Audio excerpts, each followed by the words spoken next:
चालबाज ड्रामे की आज की किस्त में आपने देखा कि रूहान फैसला कर चुका है कि वो अनाया को तलाक भेज देगा और ये सुनने के बाद तो अनाया और भी ज़्यादा तड़प जाती है। वो ईशल भाभी से मदद मांगती है, इन्हें फ़ोन करती है, एक बार मेरी खातिर रूहान से बात करें। ईशल अब अनाया की बेबसी को देखते हुए रूहान से बात करने का फ़ैसला करती है, क्योंकि गलती शयान की भी तो थी।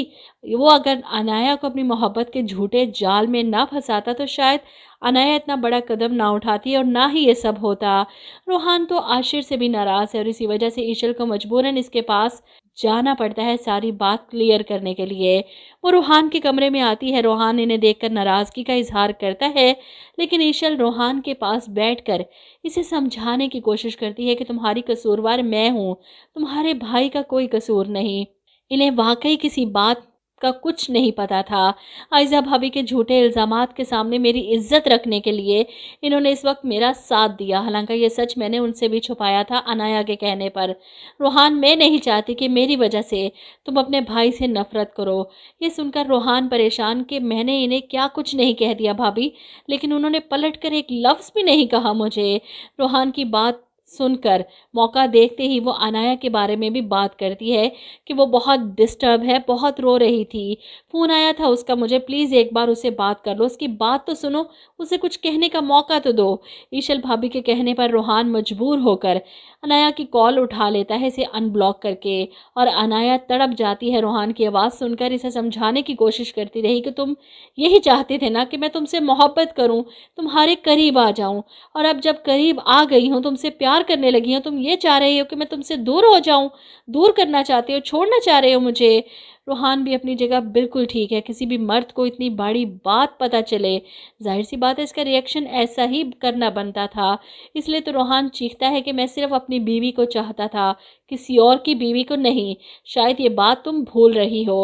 वह किसी तौर पर अनाया की कोई बात सुनने को तैयार नहीं। वो लाख रोती रही, समझाती रही, लेकिन रूहान के दिल से उतर चुकी है।